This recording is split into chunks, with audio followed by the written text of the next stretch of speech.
Hello, my name is Jenny, and 2 weeks prior to my wedding, I discovered a note on my parents' kitchen counter that said, "Weddings off are expected to." My lawyer called, but there was quiet and no explanation, but that wasn't. The worst thing was that they utilized my wedding arrangements for my sister's wedding. Money, my location, and even my clothes were all redistributed as if I had never been involved. What kind of family does that? And I can assure you that it affected the course of events 48 hours later. I got to my folks' place earlier than normal that morning because of everything hadn't really risen yet, illuminating the windows of the peaceful Charleston neighborhood with that gentle, dull orange light, intended to deliver the freshly printed invites and the last cake samples before starting work. These past 2 weeks, everything had been planned down to the hour, and I had taken care to avoid going overboard, especially. I entered through the side entrance with my mother as if I had There were no conversations, no background humming from the TV, not even the gentle clink of my mother's favorite teacup. When I noticed a single sheet of paper lying folded in half, the house seemed to be motionless. My mother would frequently leave happy post-it notes reminding me about flower picks or other events on the kitchen counter. Seating charts, but this wasn't her typical handwriting, it was sharp and black instead of blue with looping curves. No greeting, no cold weddings off, except for a call from my lawyer. Instead, my body froze for a second without breathing, and there was no damn explanation. Movement, as though my mind was unable to comprehend that 7 words had just exploded everything I had been preparing for the past year, and I didn't even cry or scream. Instead, I grabbed my phone and typed a single word back to my fiancé, Jace. Mom was aware that I drove home in total silence because the roads were nearly deserted, but it was as though my body had vanished because I was unable to hear the motor hum or the gentle thump of tires on pavement. Elson abandoned me to deal with the debris. I skipped work that day. I sat on the edge of my couch, still wearing my shoes, and replayed without making any calls. What had I missed in every discussion over the past month was when I argued over the amount of guests Karen had just started dating when I informed her she couldn't bring a companion. It wasn't an unexpected outburst, it was a planned rage by dusk. They hadn't called or even followed up on that note, and I still hadn't heard from them.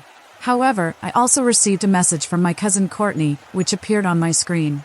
I believe this was intended for someone else, yet it appeared in my inbox. A screenshot of a group is attached. My pulse was racing as I read the conversation headline, Montana Family Wedding Changes. The names were Karen, Lyle, and Julia, and they had been organizing a reorganized party. Identical location, identical guest list, except for Karen, my younger sister, who was there lately. The focal point of what had been my florist's celebration was now engaged. My name had been changed on the invoice, and the photographer's modified draft timetable now identified Karen and Zach as the. I stared at the screen reading for a few seconds after being replaced rather than being removed. The same message repeatedly, at least now, Karen had even made a joke in one of them. My mom responded with a heart emoji, and my fingers shook. The pictures will be adorable. My vision became blurry, not from tears, but rather from the rage that only occurs when someone gradually removes your skin.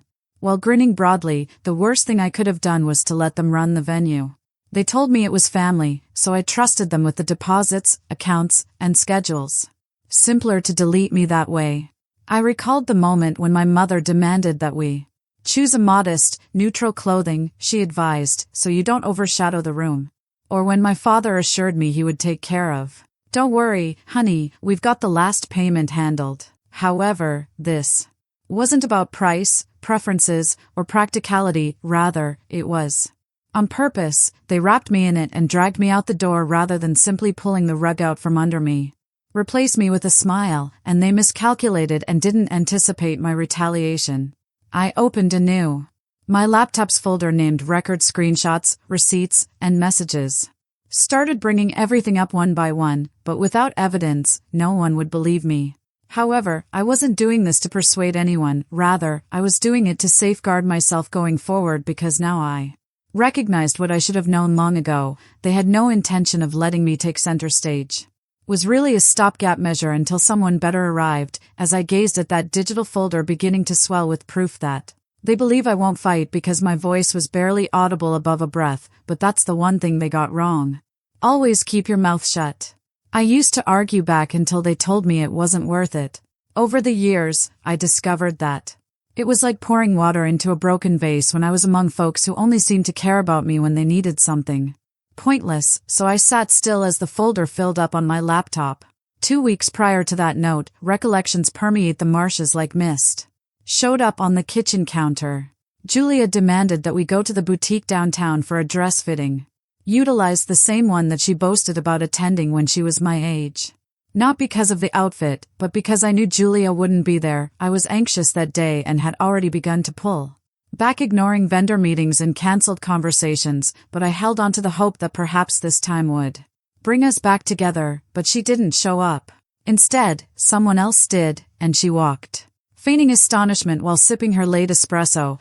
"Oh, I didn't know you were here today," she said, displaying the practiced smile I'd seen her wear on waiters and fitness instructors. Karen chuckled as the store owner appeared perplexed and said, "You're not the bride."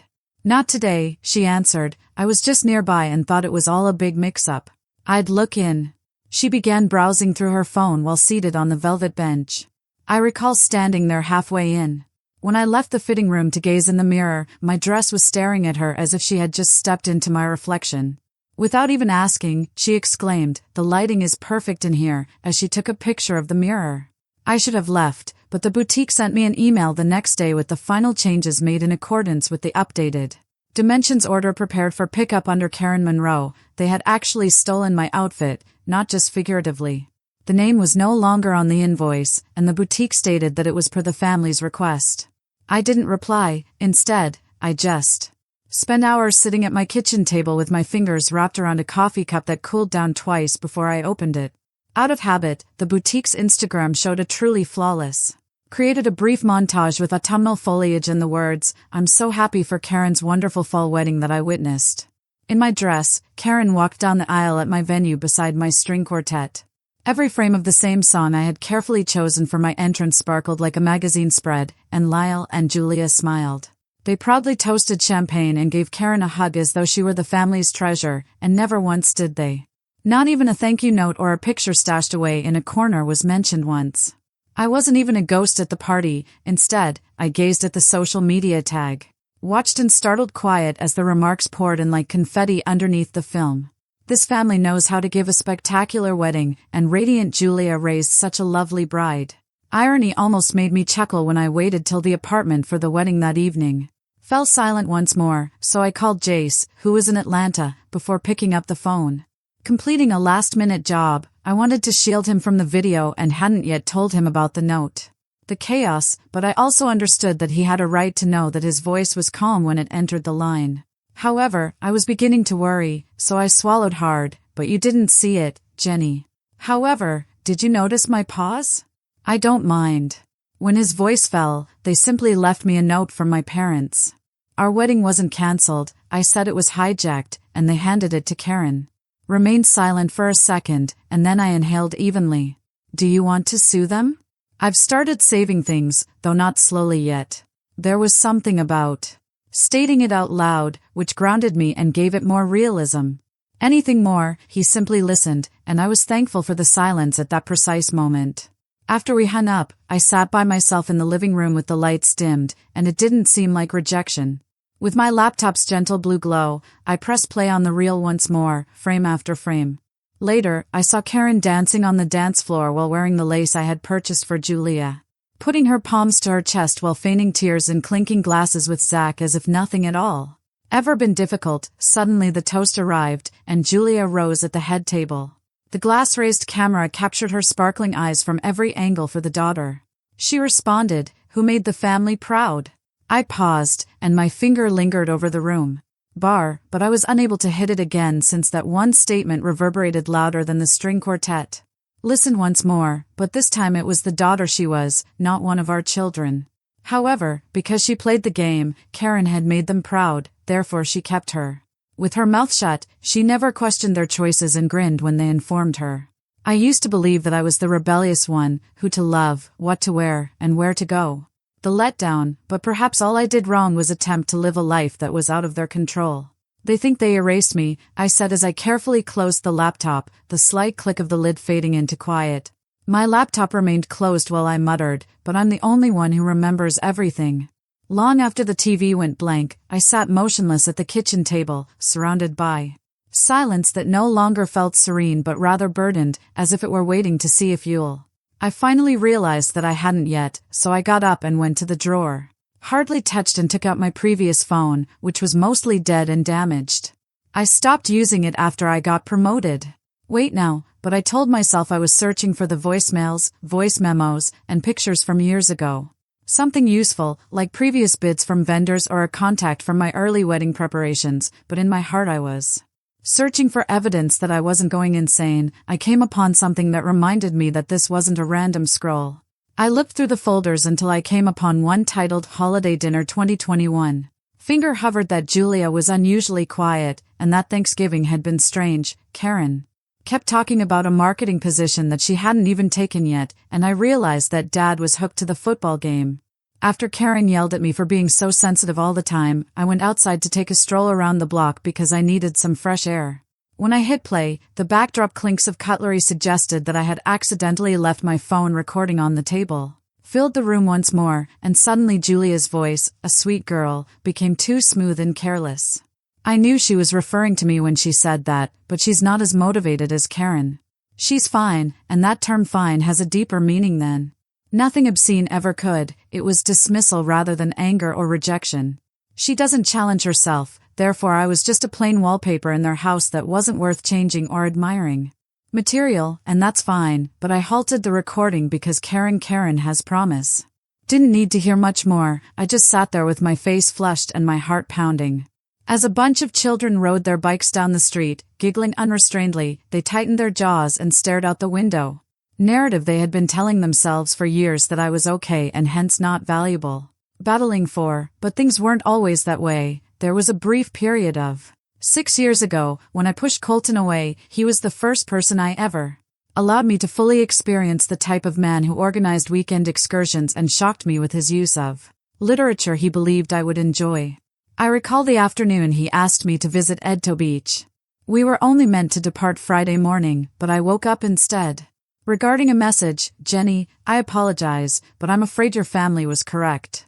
Not enough, no struggle, no second opportunity, simply quiet for years after that. Thought he had simply fallen out of love and possibly found someone more convenient, but as I sat, my family was correct, and the words from that old voicemail now reverberated strangely. Didn't say, you were wrong. He claimed that they were correct at the time, but I was unable to accept it, so I buried it and never mentioned it. I grabbed my water glass and gazed at the condensation trail it left on the table, but no one, not even Jace, touched it.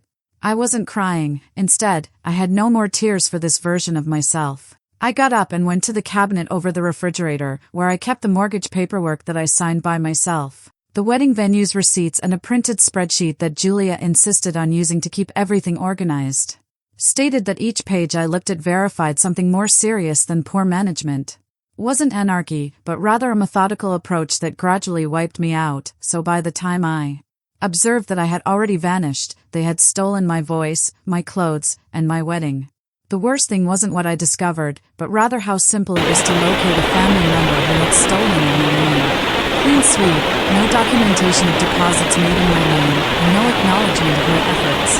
My email was deleted, and the floral arrangements were taken from the guest list a few weeks ago. Were now listed under Karen N. I muttered the entire time that my presence was cleaned.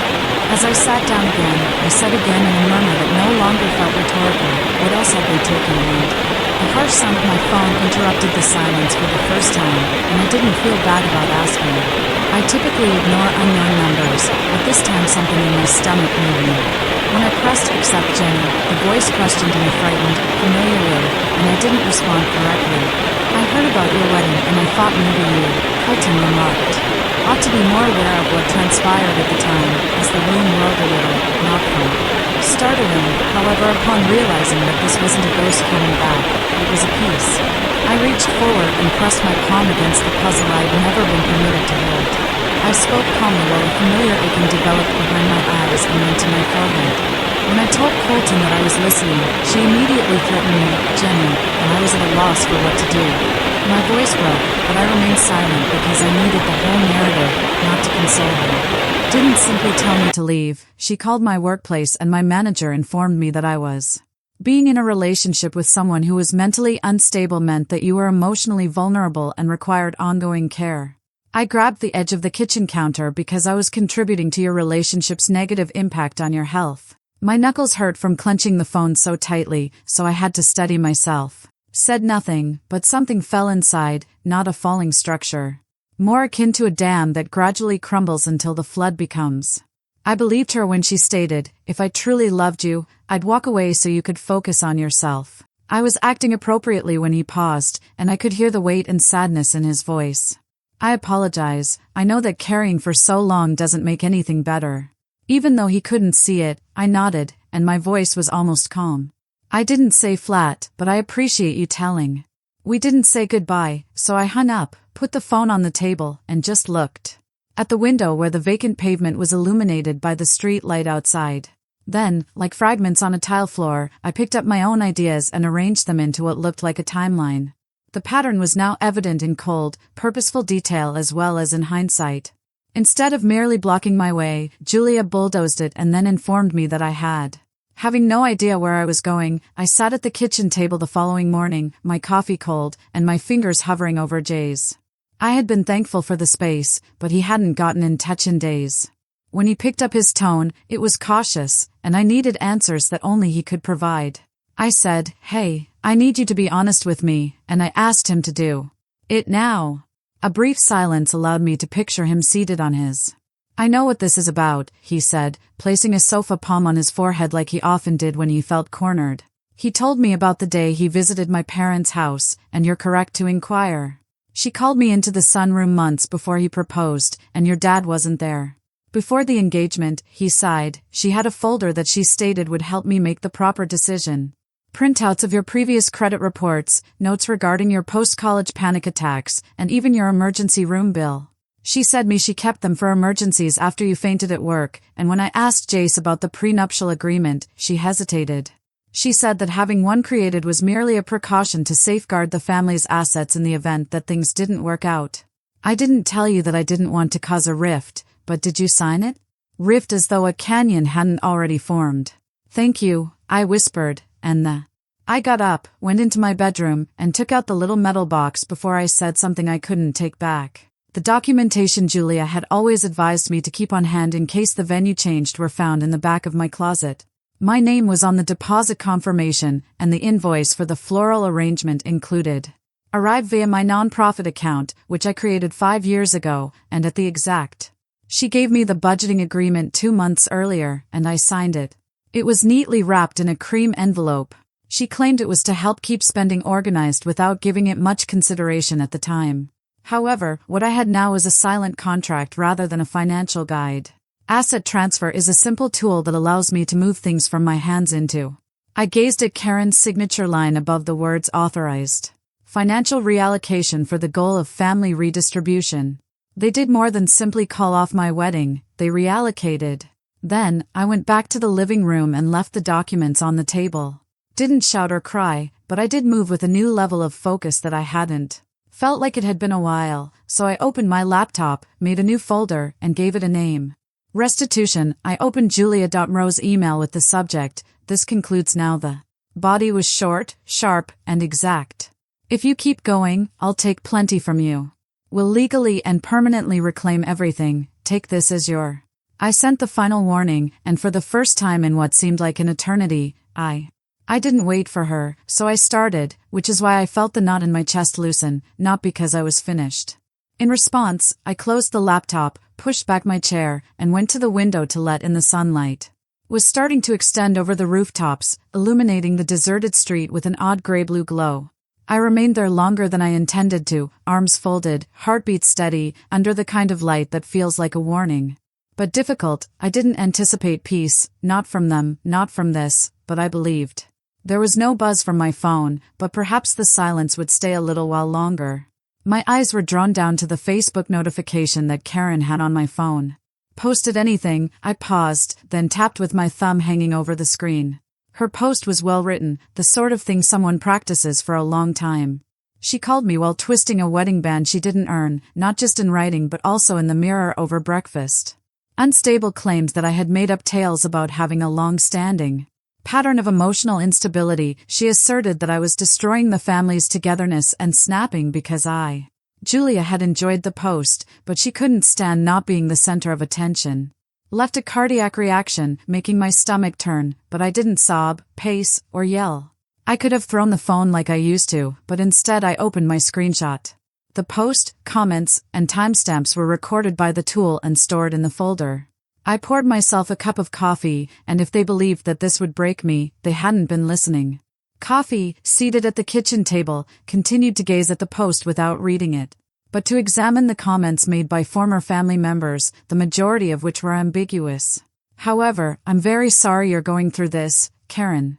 Some individuals simply can't let go of the past. They were attempting to intimidate me into keeping quiet, but they were unaware of it. I pressed Mara's contact after I had done playing their game, and she responded on. Jen's voice was tight and hesitant on the second ring. Hey, I noticed the delay in Karen's post, and I responded, I was wondering. I could really use a familiar face if we could get together. Mara took a short breath, then sighed as if she were going to break some bad news that nobody wanted to hear aloud. I don't think that's a good idea. Jenny, she helped my cousin get into it, and she stated that your mom's folks listened to her legal practice, and following the incident involving your aunt's will, well, I just can't risk. No hard feelings, she said hastily, it's just complicated. I blinked. Nevertheless, I thanked her, hung up, and sat there for a bit, allowing that moment to settle as proof that Julia's authority remained, not as treachery. It flowed through the town's veins like a silent river at the front entrance. I took my time that afternoon, and nobody dared swim against me. Cleaned the bathroom, watered the plants on the ledge, and did the dishes. I allowed the silence to last because I wanted the time to contemplate without their ruckus at sunset, not to avoid it. Picked up the phone once more, and when I called Karen, she seemed to have. Finally, after anticipating it, it chose to speak, saying, I'm only going to say this once. There was a beat as I spoke quietly and even said, take down the post. Lengthy stillness followed by laughing, not the sort that was amused, but the cruel kind that she employed in. You can't really think anyone believes you now, she added, referring to high school, when she was aware of her backup. Paranoid. I added, I'm not asking for belief, just as Mom said. I'm requesting some space because if you continue, I won't be silent or merely. She snapped, defend myself, and I'll destroy every version of this family you're holding onto. Stated that there is a barrier, the difference is that I will maintain mine regardless of whether you do the same. I hung up the phone before she could answer, and 2 hours later, when the sky. I wasn't anticipating a knock at my door as it faded into a gentle purple haze.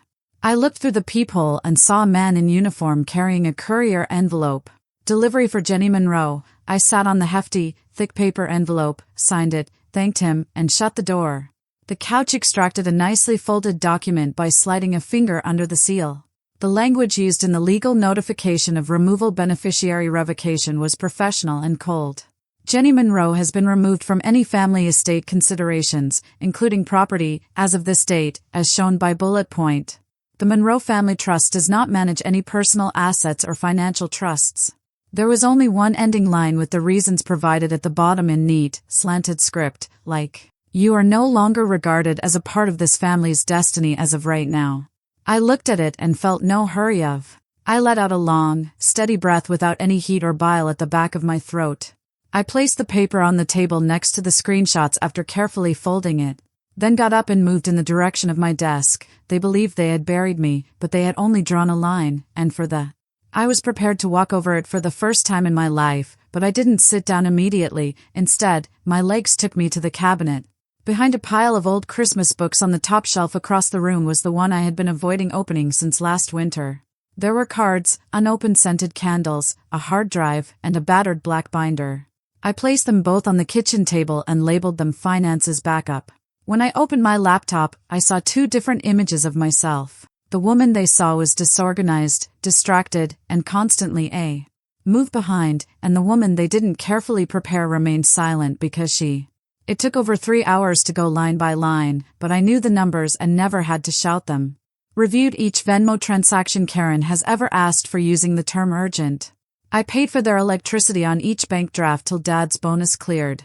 When I finished, the sum stood right above each florist receipt from the location that they said I hadn't paid for. The sheets were printed, placed in plastic sleeves, and stuffed with $38,000 binder, after which I marked it as the ledger of records. I wasn't constructing a case, but around midday the following day, I went for a stroll to unwind after constructing a wall they couldn't pretend not to see. I didn't receive 2 blocks before my phone vibrated and said, "Login failed." Access to the Dropbox folder Monroe Family Planning was revoked after another buzz. Shared house account. I came to a halt since the walkway seemed narrower in some way, but the world wasn't tilting it. Explained that I dialed the bank right away and pressed 0 until I spoke to a human. Need to verify activity on a co-managed account.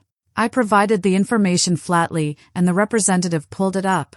There was Mr. Lyle Monroe's power of attorney paperwork, which was submitted last night, revoked your co-ownership. Notarized, ma'am.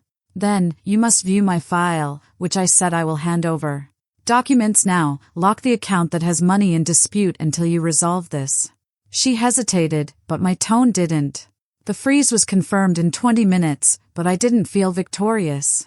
Something sharper, such as crookedly setting a healed bone and then snapping it back into place when I got home. Everything was in a different folder called "In Case of Public Denial." That demonstrated that my interpretation of this story was a timeline rather than a narrative. Karen's texts promising reimbursement and email exchanges with Julia about digital sharing expenses. Contracts for venue services that were signed in my name and are now credited to them. I wanted them even though I didn't intend to post them. Those who were prepared, like my family, dreaded being unmasked more than conflict. Not with sentimentality, but with receipts, and it was the one item I had consistently preserved. Closed the laptop, got up, and brewed tea. It was a simple, everyday act, yet it kept me steady enough that when I poured, my hands didn't shake and my breath didn't catch as I sat. Give up. I wasn't waiting for them to fix it any longer, or even for justice. My phone rang at 8:17 p.m. as I was putting bricks, and it was an unknown. I answered the phone number, but I knew the area code from my former banker's office. Yes, this is Ms. Monroe's second ring. I believe it would be ideal if you could visit tomorrow. Allison from Mal Lister Financial. We got a document this morning that shows your signature, but I wasn't comfortable with it for some reason. What kind of? This document refers to a partial title transfer and property reassignment for a house owned by the Monroe family. Reported it since there is no prior authority in your current file, and my chest didn't tighten. Do you still have it? Your voice didn't soar. She paused and said, yes, keep it safe. I'll be there at 9 o'clock. You should bring any. I examined the binder containing legal documents that were in conflict with what we were given. I have a lot on my kitchen table, and I shut off all of them after the call. I briefly stood there in the brightness of the lights, with the exception of the one over the sink. They trained me to be courteous and not lift my hand when I caught the edge of the binder spine. They never taught me how to use my voice to apologize, even when I wasn't at fault. Once I stopped giving a damn about their opinions, and now they've chosen the. My footsteps reverberated through the air as the morning broke with a cold that wasn't caused by the weather. The thick carpet in the office lobby dampened my footsteps, although I was wearing navy. Tidy, professional, and forgettable, I didn't have to make an impression today. Stand tall, our front desk buzzed at 9:26 a.m. The receptionist, Jenny Sharon, announced that there was a delivery across the open area. I turned to face her for you just as a man wearing a gray blazer appeared. He asked, holding a clipboard and a paper tube, Jenny Monroe? Neutral facial expression, I nodded, and he put the packet in my. Before I could speak, Hans had me sign and departed, so I returned to my. I sat down and opened the civil complaint Monroe vs. Monroe and pulled the seal. Read through the paragraphs of exaggerated allegations that I had embezzled family money. I had approved venue renovations with money meant for the original wedding claim. Outside the agreed-upon budgets, I experienced recurring mental instability that made me incapable of handling financial affairs, and my name was turned into a caricature of chaos. The lawsuit aimed to label me in addition to obtaining money. I felt unsafe, unstable, and untrustworthy, and the office hummed too softly. Gaze darted in my direction and out of it as fast as I closed the packet and opened my. The Monroe family added this filing to the email with the subject defamation claim put in. Let's address our counterclaim of defamation, malicious intent, and reputational harm. I quickly realized that I needed retribution that came with a sound, not one that made noise. Docket number the afternoon, a call came through, and the door of the past opened wide. I didn't recognize the number that came to my work line, but it's Jenny. I leaned back and realized that Victor Lang had served as my mother's PR shield for a long time. As far as I could recall, he was the one who turned Julia's mistakes into motivational sayings, the one who said headlines that 10 years ago, when rumors of misappropriated monies at her charity circulated, our family remained strong. The way he spoke, I just wanted to reach out, suddenly sounded like he was playing both sides. And say you might want to let this play out quietly sometimes, he continued, softening his tone like a politician. If you don't feed noise, it will die more quickly. You're worried about Julia's image, I said. You should be, she retorted, since it's dangling by a thread and she's the one who gave me the scissors. A pause occurred, and I took a deep breath. Jenny, these things spiral. You're scared because I'm being wise. I avoided social media that night, but the universe didn't give me a call back. I received a notification on my phone that Julia Monroe had uploaded a new status update. I waited and took a sip of the chamomile tea instead of clicking immediately. I didn't want but had made out of habit. Then I opened it. It's hard being a mother. You started by making sacrifices in an effort to raise your kids with compassion. You provide guidance, but occasionally when a child's perspective is distorted by grief, all they can see is where love previously existed, there was betrayal. The person was known to all but had no name. Regarding the remarks made by members of our old block's church neighbors, Karen's new in-laws are fortunate to have you as their mother because some children simply turn.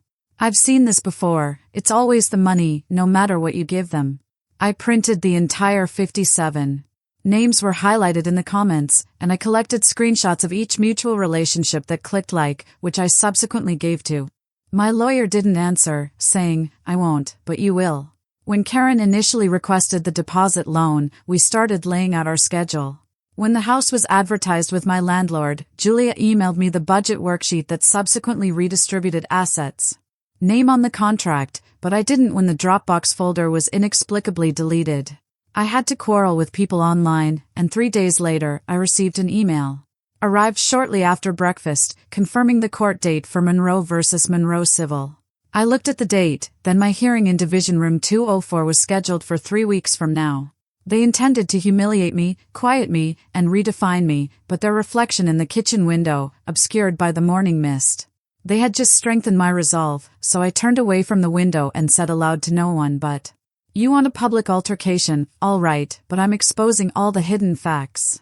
I didn't sit down after I closed the email confirming the court date.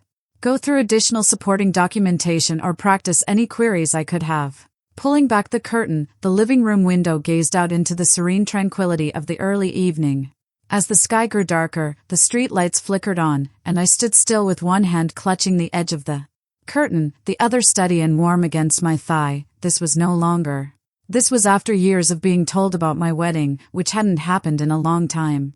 I sat at my desk, opened my laptop, and decided what I could want and who I could be. Labeled the new folder simply Truth, and then I wrote the first entry. I'm Jenny Monroe, and this is just a headline with no emotional introduction. Below, I've included screenshots of each bank transfer that they destroyed. Over the previous 5 years, from my account to Karen's, under the heading of Venue Deposit Catering. My mother's handwritten agreement for emergency travel reimbursement. Initialed JM with pledges to pay back half of the wedding costs after the family. Stability was attained in a shaky cut video of Julia taken with my phone's camera. Last spring, when she sat in the kitchen of my flat, her voice was low and piercing. If you love him, you'll sign it. If not, you'll ruin everything we've worked so hard to create for you. Do you want to be another? By error, I included both of our names on the florist invoice's Venmo trail, but the guest list with red lines over my friends' names only has my signature. Just cold, meticulous documentation, no hashtags, no commentary. I clicked post and shut off the screen at 6:20 a.m. the following day. The thread had been shared. More than 3,000 comments came in more quickly than I could read. Random people. Quiet supporters who had been on the sidelines for years, former classmates. And inquiries on why a family would harm their daughter Jenny in this way. This is an example of generational manipulation. My phone rang at 7:02 a.m., but I didn't answer. "You're not alone." I picked up the number, and in any case, Jenny Karen's voice said, brittle and trembling, "What the devil are you doing?" "I'm being honest," I just said. "You've ruined all of us and made Mom look horrible." She snarled, "And you waited, thinking the internet would resolve this." I believe I simply said, "I love you for tearing us apart in public. They'll realize that I no longer let anyone else to define me." After a moment of stillness, I said, "Broke us up behind closed doors, so I quit acting like it didn't happen, hung up, and blocked the." My lawyer called at midday to make sure we were prepared to submit the last counterclaim, so I included the additional evidence. She asked whether I was certain I wanted to add the accountant's notarized declaration. I said I was. She is mentioned as a complicit party, and that paper was unexpected and old. After reading my essay, the family accountant, who had resigned years prior due to health concerns, had discreetly stepped forward.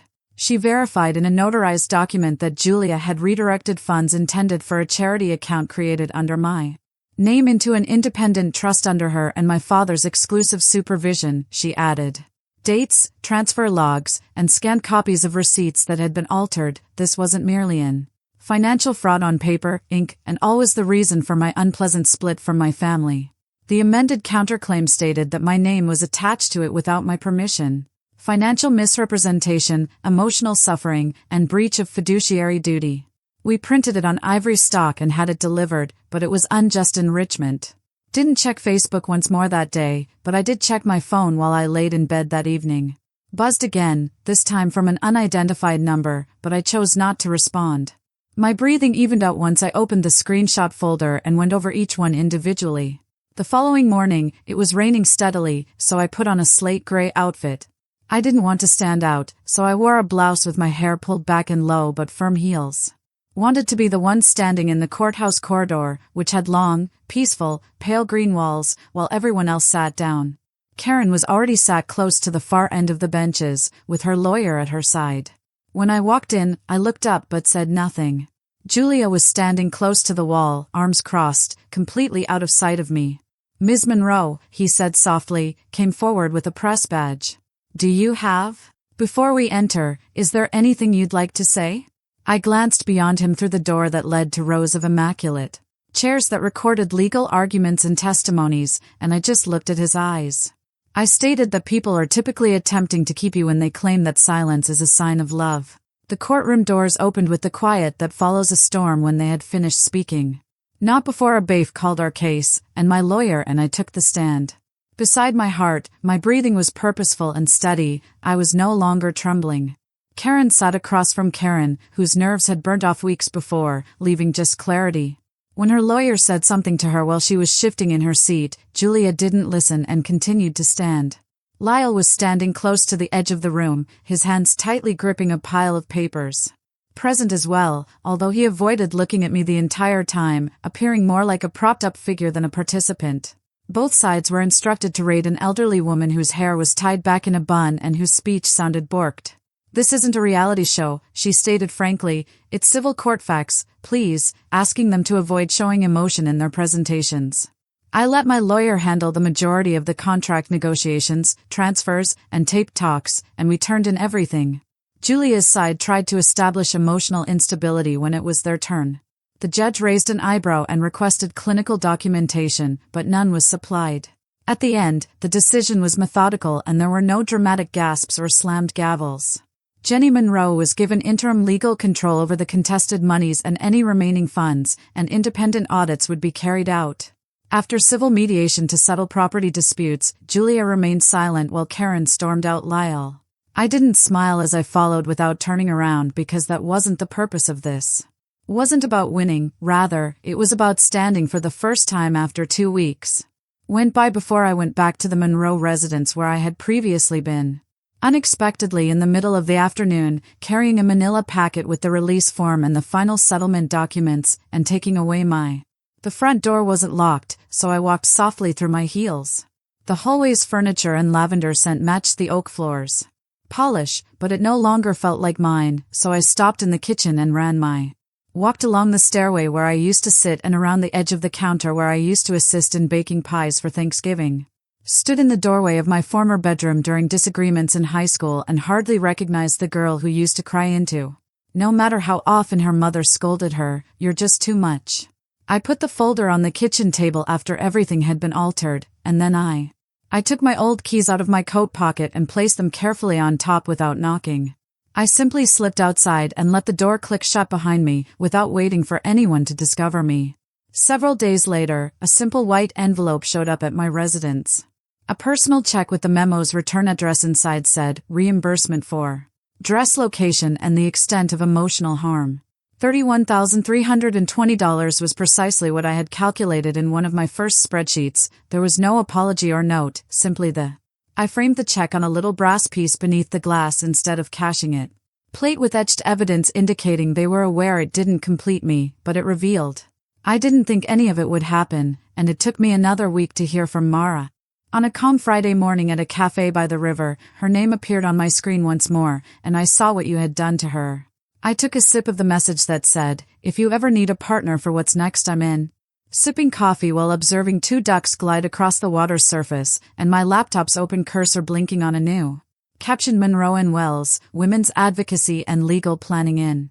Since the courthouse, the thought of a crisis had been simmering since for every 10 more women, like myself, were still trapped inside it, wondering if they were the ones who had made their way through the commotion. I put down my mug, typed the mission statement's opening sentence, and then paused to read it out loud. "Sometimes, freedom is only the sound of no one calling," I said. Return, and it was the conclusion I had been waiting for more than any decision or headline. Because courtrooms and dinner parties aren't always the settings for the most difficult battles.